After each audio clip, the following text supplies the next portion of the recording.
Olá, internautas do ABCD Maior, nós estamos aqui hoje com mais um ABCD Maior entrevista. Desta vez nós vamos ouvir o professor Igor Fuser, ele é professor de Relações Internacionais da UFABC. Tudo bem, professor?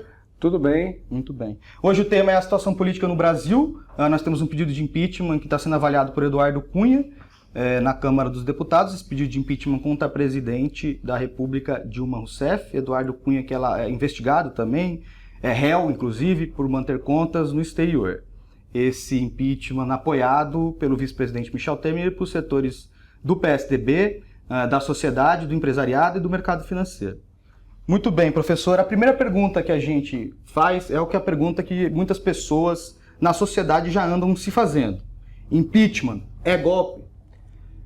Olha, é interessante a sua pergunta porque existe toda uma campanha sendo veiculada pelos grandes veículos da mídia no sentido de dizer que impeachment não é golpe. Eles chegam a entrevistar juristas e perguntam: impeachment é golpe? Evidentemente que o jurista vai dizer que não. Impeachment é um mecanismo que faz parte da Constituição brasileira, né? Então, não necessariamente é um golpe. Impeachment, por que a Constituição tem a possibilidade do impeachment? Para ser utilizado como um último recurso quando você tem um presidente da República que comete algum crime, né, que comete algum delito, né? Então, para que esse presidente possa ser afastado, porque ninguém está acima da lei, né? Mas não estamos falando, o que está em jogo no país não é o impeachment em geral, é uma proposta específica de impeachment contra a presidenta Dilma. Qual que é o problema dessa proposta? A presidenta Dilma não cometeu nenhum crime. Ela não foi sequer acusada de crime, não foi denunciada por crime, não está sendo investigada. Entre dezenas e centenas de pessoas que estão envolvidas na Operação Lava Jato, não aparece o nome da presidenta Dilma Rousseff. Nem delação premiada, nem nada, né? Então, é um absurdo, né, querer aplicar impeachment contra uma presidente sem que ela seja acusada de nenhum crime, né? Quer dizer, aí tiraram do bolso do colete a questão da pedalada fiscal, que é uma operação contábil, orçamentária, de rotina em todos os governos. Governo federal, outros governos federais, outros presidentes já fizeram isso muitas vezes, governadores, prefeitos, etc. Isso é uma questão orçamentária. Ela não roubou nada, ela não se apropriou de nenhum centavo do dinheiro público, ela não causou nenhum dano à sociedade ou ao orçamento público. Ao contrário, ela fez uma manobra contábil para viabilizar o funcionamento de programas sociais, de Bolsa Família, Minha Casa Minha Vida, etc. Remanejou dinheiro do orçamento de um ano para o outro. Isso é motivo de impeachment? Evidentemente que não, né? Então, na realidade, quer dizer, o que nós temos é uma grande manobra política, uma tentativa de derrubada de um governo por parte daqueles setores que foram derrotados na eleição passada, né? Quer dizer, eles já tinham utilizado a mídia e investigações do judiciário para criar um clima que favorecesse a vitória do candidato do PSDB, não conseguiram. A Dilma ganhou até por uma diferença razoável, foi 3,4% de diferença, uma diferença significativa, embora, né, um tanto apertada, e aí eles partiram para o plano B. O plano B é: não vamos deixar a Dilma governar. Realmente a Dilma não governou nem um dia esse país, quer dizer, ela sofre uma campanha de sabotagem permanente, e vamos derrubar essa mulher, vamos tirar a Dilma do governo, né? E para isso eles utilizam a mídia, utilizam o controle que eles têm sobre o judiciário, né, e utilizam as dificuldades econômicas que o país sofre. Professor, os setores que defendem a democracia, né, os 54 milhões de votos que a presidente da República Dilma teve em 2014, eles alegam que esse é um golpe, seria um golpe midiático, jurídico, policial.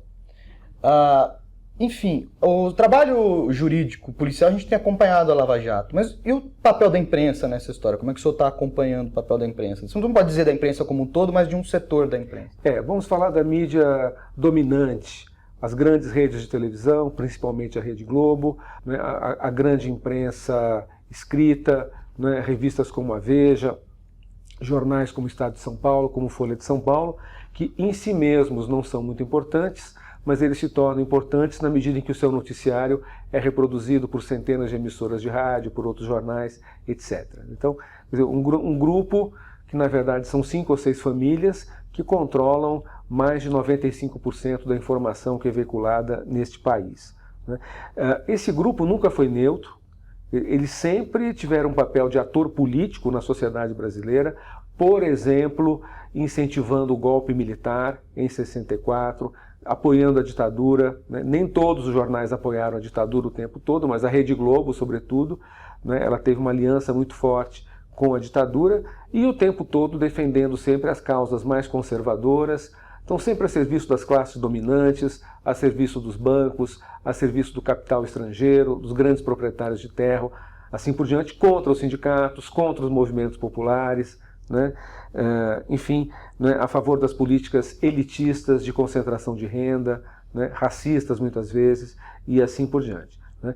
Neste episódio, a mídia está superando a si mesma, né? No seu papel de manipular as informações a serviço de interesses políticos, né? É realmente um golpe jurídico-midiático. Você vê operações casadas entre esse setor de juízes e promotores e procuradores que têm atuado como políticos e não como juízes. O interesse do juiz é encontrar a verdade. O interesse de um juiz a serviço da política é manipular os processos, inclusive com vazamentos ilegais, grampos ilegais, quer dizer, todo tipo de bandalheira que tem acontecido, né? Quer dizer, o Sérgio Moro agora acabou de ser desautorizado pelo Supremo Tribunal Federal justamente por isso, né? E isso tudo é feito em dobradinha com a mídia. Os vazamentos são até o horário dos vazamentos é combinado para sair ao vivo muitas vezes, né? Então, e a mídia cumpre esse papel, né, de instrumento político a serviço de um golpe de Estado, em aliança com um grupo de juízes, com setores da Polícia Federal e com políticos de oposição. Professor, o impeachment, o golpe, ele ainda nem foi concluído e o PMDB já lançou um documento chamado Ponte para o Futuro, onde ele ali apresenta algumas iniciativas que seriam de um possível governo e com restrições a programas sociais, enfim. A gente consegue fazer uma avaliação, primeiramente na parte econômica, de como seria um eventual governo Temer associado a Paulo Scaff e ao PSDB? A gente já consegue fazer uma avaliação de qual seria a grande diferença entre um governo Temer e um governo Dilma na área econômica?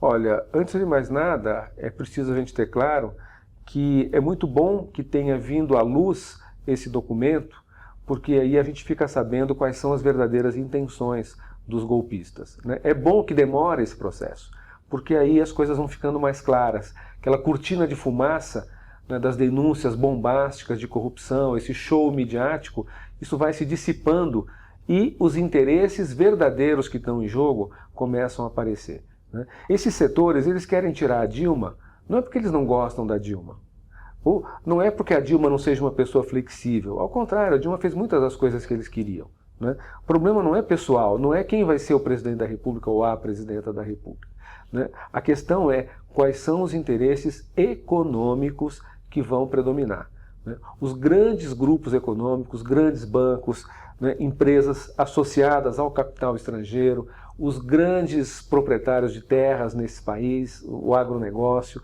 os especuladores do mercado financeiro, eles têm uma agenda. Eles não querem esperar até 2018 para tentar implementar essa agenda, que era basicamente o programa, a proposta do Aécio Neves, derrotado nas eleições. Eles querem implementar essa agenda agora.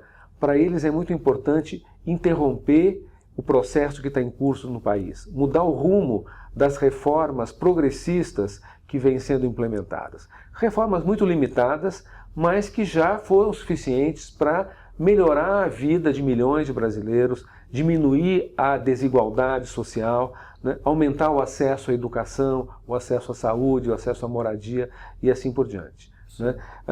E esses setores dominantes, sobretudo agora numa situação de crise, eles não querem dividir o bolo com ninguém, né? Farinha pouca, meu pirão primeiro, né? Essa é a regra deles. Então tem que interromper o governo do PT, o ciclo de governos do PT, e aplicar o programa deles. E o programa deles está ficando cada vez mais claro. Eles não são apenas contra as políticas do PT, eles são contra todos os avanços progressistas na sociedade brasileira nos últimos 70 anos, ou 80 anos, apenas isso. Eles querem acabar com a CLT, a Consolidação das Leis do Trabalho, que é uma política trabalhista da época do Getúlio Vargas. eles querem acabar com a carteira de trabalho, eles querem terceirizar irrestritamente a mão de obra, né? Essa é a questão que está em jogo, querem desmontar o sistema de previdência, né? Então são mudanças profundas. Eles investem também contra a Constituição de 88, muito antes do governo do PT. Uma Constituição em que o governo, quando foi feita essa Constituição, o PT era uma pequena minoria, mas eles, né, a Constituição feita na época do PMDB, quando o PMDB tinha posições mais progressistas do que hoje. Eles não querem mais o que está na Constituição. Não querem mais, por exemplo, que seja vinculado um montante de verbas no orçamento público para a educação, um montante de verbas no orçamento público para a saúde, né? Eles acham que isso é muito dinheiro. Então eles querem que esse dinheiro tenha outras finalidades. Qual finalidade? Que esse setor vá para o setor, esse dinheiro vá para o setor financeiro, né? Gerar superávit fiscal para remunerar as pessoas que têm aplicações financeiras, que vivem sem trabalhar, né? Um bando de vagabundos, né? que é a nata da elite brasileira, né? Cerca de 300 mil, 400 mil brasileiros que não trabalham e são os que têm um padrão de vida mais alto do que todos, graças à especulação no mercado financeiro. É esse setor que está por trás do golpe. São esses os interesses, né? Interesses de fazendeiros que querem tomar as terras dos indígenas. É esse tipo de coisa que está em jogo com o golpe. Muito bem, professor. Nós temos visto manifestações dos dois lados, né? Tem tanto dos que defendem o golpe ou o impeachment da presidente Dilma, como os dos que defendem a democracia. E os atos dos que defendem a democracia, eles têm ganhado corpo, não é mesmo? Isso tem aumentado, a gente percebe na sociedade, inclusive. O senhor acredita que o eventual governo Temer ele teria, então, a facilidade política para governar? Ou você acha que ia ter pressão social já logo seguidamente um possível golpe? Nós estamos vivendo um momento, ao mesmo tempo que é um momento triste no nosso país, também é um momento interessante, né? Porque está havendo reação da sociedade, de setores expressivos da sociedade, sobretudo dos movimentos sociais, né, da classe trabalhadora, dos estudantes, dos intelectuais, professores, no sentido de perceber o que está acontecendo e tomar uma atitude em defesa não da presidenta Dilma, porque não é a Dilma que está em jogo, não é o PT que está em jogo, é a democracia, é o respeito às regras do jogo e é um projeto político, um programa político que vem sendo aprovado nas urnas já há 4 eleições seguidas presidenciais, né? E está havendo uma mobilização da sociedade. Quando começou essa campanha golpista, aquelas grandes manifestações, utilizando indevidamente a camisa da seleção brasileira, utilizando indevidamente as cores da bandeira brasileira, como se só eles fossem brasileiros e os outros não, né? Quando começou aquele movimento, eles tentaram criar uma impressão de que eles são o Brasil. A mídia tratava desse jeito. O Brasil está nas ruas pelo impeachment, né? E de um mês mais ou menos para cá, né, nós conseguimos mostrar que não, porque eu também faço parte desse movimento pela democracia, né, que existe um outro Brasil, que nós também somos o Brasil e nós estamos contra o impeachment. Nós estamos a favor da legalidade, né, a favor de que todos os corruptos sejam descobertos e sejam punidos, mas que quem não cometeu crime nenhum, como é o caso da presidenta Dilma, que possa continuar governando tranquilamente com base no mandato que ela recebeu das urnas. E está acontecendo algo muito impressionante, que são setores que não são do PT, não são de partido nenhum, não são filiados sequer a sindicatos, não participam dos movimentos sociais mais organizados, mais tradicionais, como o MST, e estão saindo às ruas. Então, no Rio de Janeiro, agora, 10 dias atrás, chamaram uma reunião de artistas de teatro pela democracia e tinha 2.000 pessoas. Chamaram em São Paulo uma reunião dos trabalhadores do audiovisual, do cinema, aqui em São Paulo, tinha 500 pessoas. Manifestação de arquitetos, de psicólogos, né, de moradores da periferia, todo esse movimento cultural da periferia, a turma do hip hop, a turma dos saraus de poesia, a turma do grafite, convergindo no movimento da periferia, né, contra o golpe, movimento de moradores de favelas no Rio de Janeiro, movimentos de camponeses, de pequenos agricultores, né? Então, está havendo uma mobilização que a gente não via no Brasil desde o tempo da campanha das diretas, desde 1984, que não tem uma mobilização que não é da esquerda, né, já é muito maior do que a esquerda brasileira, não tem tanta gente de esquerda. Quer dizer, ontem, né, hoje é dia 1º de abril, dia 31 de março, tinha 600 mil pessoas, no mínimo, nas ruas no Brasil inteiro. Não tem 600 mil militantes de esquerda no Brasil.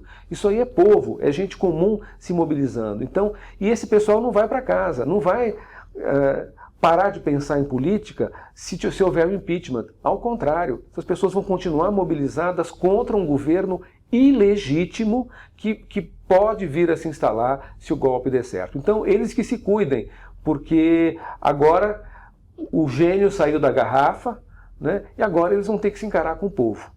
Muito bem. Nós conversamos aqui com o professor Igor Fuser.